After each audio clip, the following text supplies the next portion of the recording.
Hello, welcome back to my channel. आज फिर से हाजिर हैं एक इंटरेस्टिंग एक्सपोनेंशियल प्रॉब्लम के साथ। और यह है 3.x⁴x is equal to 3 power x plus 10। इसमें यह x अननोन है। x की कीमत फाइंड आउट कर लेते हैं कि x की क्या कीमत है। चलिए स्टार्ट कर लेते हैं। देखो 3.x⁴x is equal to 3 power x plus 10। इनके लिए हमारे पास एक रूल है, वो यह है x power a plus B equal होता है x power a dot x power b। यानी जब एक बेस के ऊपर दो पावर एडिशन में हो तो वही पावर इस तरीके से स्प्लिट किया जा सकता है। तो ये हो जाएगा 3 पावर x डॉट 3 पावर 10। अब हम बोथ साइड्स डिवाइड कर लेते हैं। 3 पावर x है, यहाँ पर डिवाइड बाई 3 पावर x, फिर इस साइड से डिवाइड करना होगा 3 पावर x है। तो ये 3 पावर x और ये कैंसिल आउट हो जाएंगे। तो यहाँ पर ये 3 डॉट, यहाँ पर पावर मैक्स है, यहाँ पर पावर मैक्स है, तो इनको लिख लेते हैं x/3 होल पावर x लिख लेते हैं, क्योंकि ये वाला पावर x के ऊपर भी है और 3 के ऊपर भी है। इज इक्वल टू यहाँ पर रह जाएगा 3 पावर 10। अब बोथ साइड्स डिवाइड कर लेते हैं 3 से। इस साइड से डिवाइड बाई 3, फिर इस साइड से डिवाइड करना होगा 3 से। तो ये 3 और ये कैंसिल आउट हो जाएंगे। यहाँ पर रह जाएगा x/3 whole power x is equal to, और यहाँ पर 3 पावर 1 है। तो इनके लिए हमारे पास एक का वो रूल है, वो यह है कि x power a divide by x power b equal होता है x power a minus b। तो हमारा क्वेश्चन जो है इस फॉर्म में मौजूद है, तो इस तरीके से इनको हम लिख सकते हैं। तो पहले एक ही बेस हो जाएगा 3, पहले न्यूमरेटर का पावर 10 माइनस फिर डिनोमिनेटर का पावर 1, इस रूल के मुताबिक। ठीक हुआ?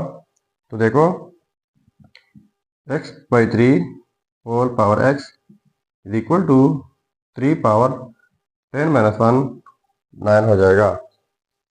ठीक है, तो देखो यहाँ पर डिवाइड बाई 3 कर लेते हैं पावर को, फिर इस साइड से डिवाइड करना होगा 3 से, तो ये कैंसिल आउट हो जाएंगे।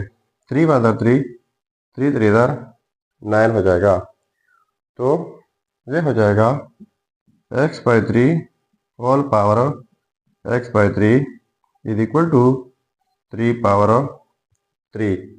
तो इनके लिए एक और रूल है, वो यह है a पावर a इक्वल होता है b पावर b।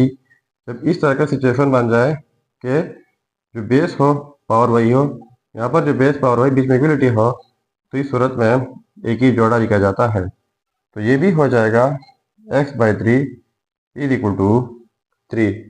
तो बोथ साइड्स मल्टीप्लाई कर लेते हैं 3 से। यहाँ पर मल्टीप्लाई बाई 3, यहाँ पर मल्टीप्लाई बाई 3, कैंसिल आउट।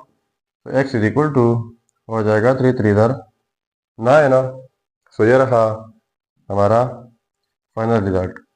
अब अगर इसी रिजल्ट को हम वेरीफाई करना चाहें कि वाकई रिजल्ट ठीक है या गलत है, तो यहाँ पर मेन प्रॉब्लम में x की जगह 9 पुट करके अगर ये आपस में सेम आता है तो ये रिजल्ट ठीक होगा।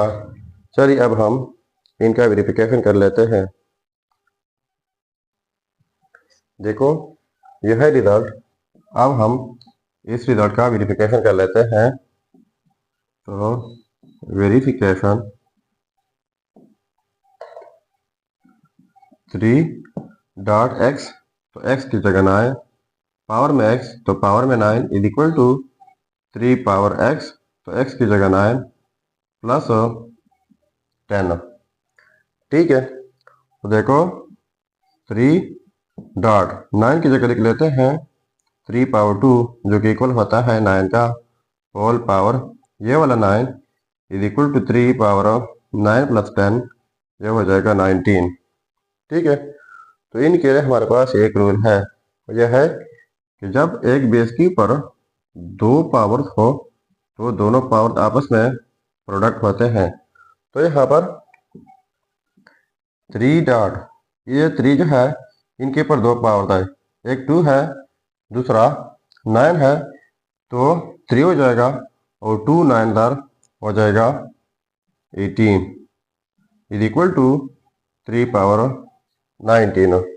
अब यहाँ पर जो है पावर 1 है, तो इनके लिए एक और रूल है, और यह है x power a dot x power b is equal to x power a plus b।